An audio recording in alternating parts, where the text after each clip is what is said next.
歡迎各位嚟到香港科技大學藝術中心同埋匠心會合辦嘅音樂欣賞小錦囊古典音樂欣賞課程。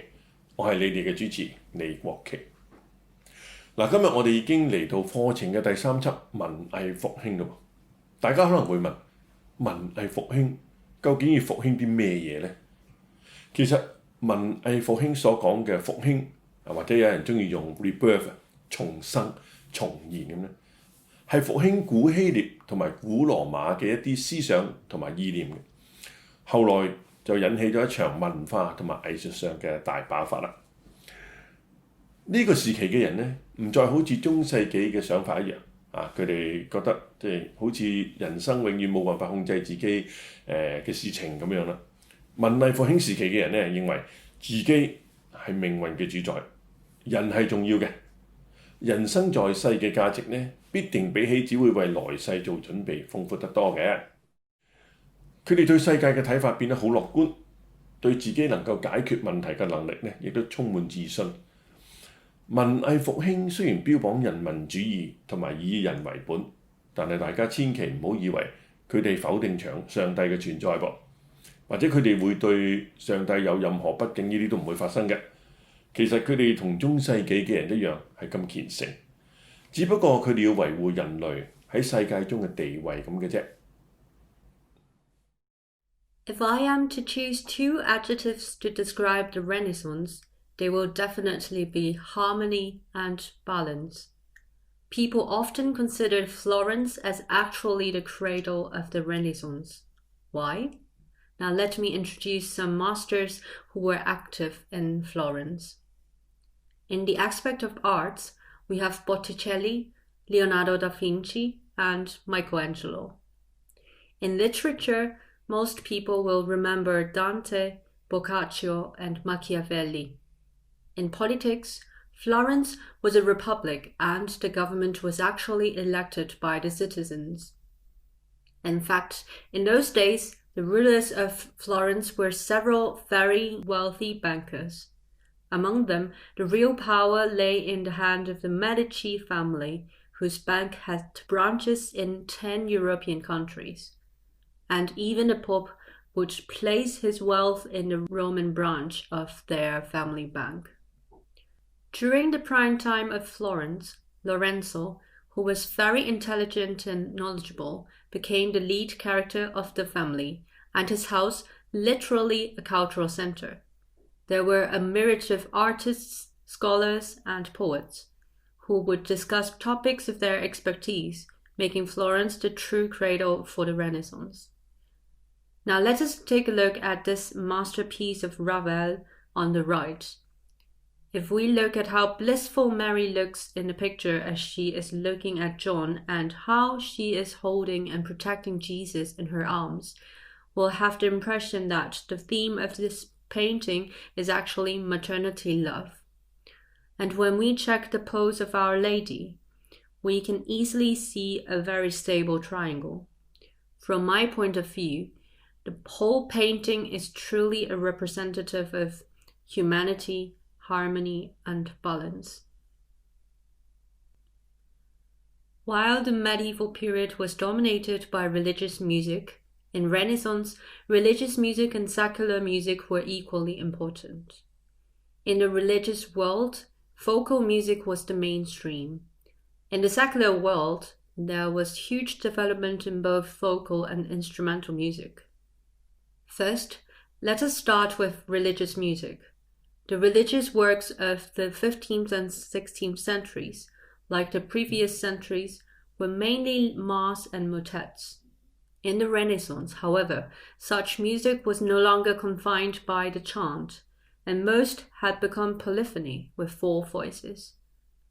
Starting from the 15th century, pieces with 5 or more voices became more popular, and appear mainly in the style of imitation, with one voice leading and the other voices joining later, imitating the leading voice. After all the voices have joined and the cycle of imitation is completed, the composer might add in another melody and the whole cycle will repeat again. In those days, the idea of harmony was not yet developed, and composers had to rely mostly on the intervals between the melodies and their notes. This is the famous idea of counterpoint, which is a core course of study for all composition students nowadays. Together with the church modes widely used in the period, music of the period often presents a very strong feeling of resonance. Now let me share with you a mass entitled Missa La Sol Fa Re Mi, composed in 1502 by my favorite composer Josquin de Prez.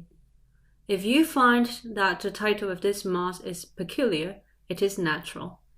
The story has it that Josquin's patron had financial problems, and when his employees asked for their pay, he would often say, "Lascia fare mi," translated as "let me do it" in English. Josquin then composed a whole set of mass based on the 5 notes, with the 5-note phrase appearing throughout the whole piece. The composer was both creative and tactful, wasn't he? Now let us listen to the Kyrie in the mass.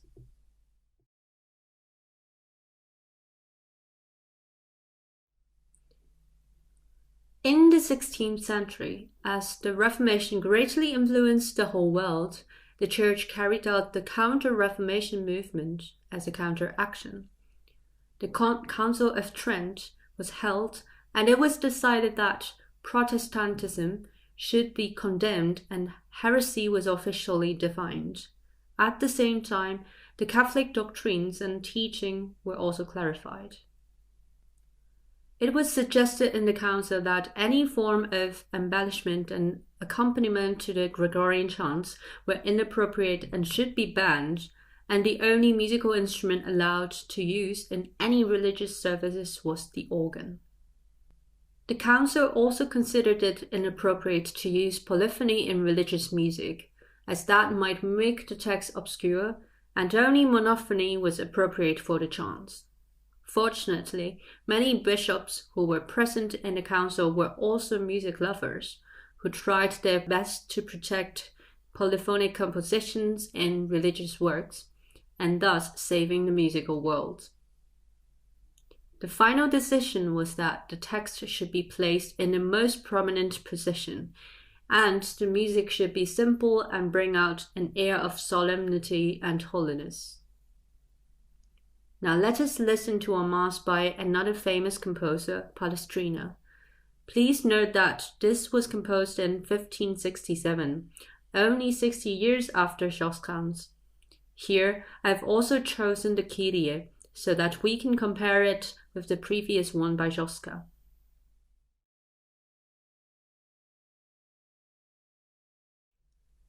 Now let's move on to secular music. The genre that attracts me most is the madrigal, which originated in Italy and soon spread among many other cities in Europe. The madrigal is a hybrid of music and verse, and can be accompanied by instruments or sung in a cappella style. Most of the verses used are about love and other trivial daily happenings, and the role of music is to enhance the mood and depict the scenes. I have selected a madrigal, Fair Phyllis I Saw Sitting All Alone, by the British composer John Farmer, which depicts how a young man runs up and down the hill searching for his girlfriend and asking people around for her whereabouts. When a couple was finally reunited, they do nothing but keep kissing for the whole day. When you listen to the piece, I hope you will pay attention to the effect of word painting, a technique widely used by the Renaissance composers to enhance the mood. In this madrigal, the composer has made use of the pitches of high and low notes to depict vividly how the youngster runs up and down the hill.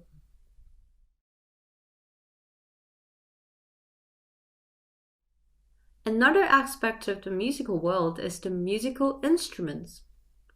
Unlike their modern-day counterparts, composers in the Renaissance seldom specified the instruments to use in their compositions, As a result, these pieces could be played by instruments of the same family in a consort, or by instruments from different families in a broken consort. Like the scene in the previous centuries, dance music was still the most prolific genre in the Renaissance. In this era, a much wider variety of dance rhythm and tempo was developed. Besides those, many vocal pieces were rearranged into instrumental versions, performed by the lute and other instruments.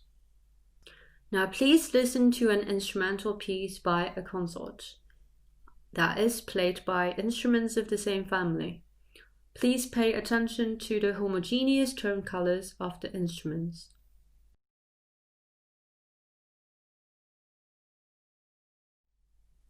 This time, let us listen to a broken consort of several different instruments.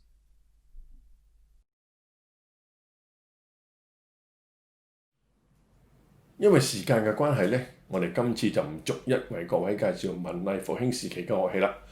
大家如果對當時嘅樂器有興趣嘅話呢，可以進入我哋嘅網站慢慢欣賞嘅。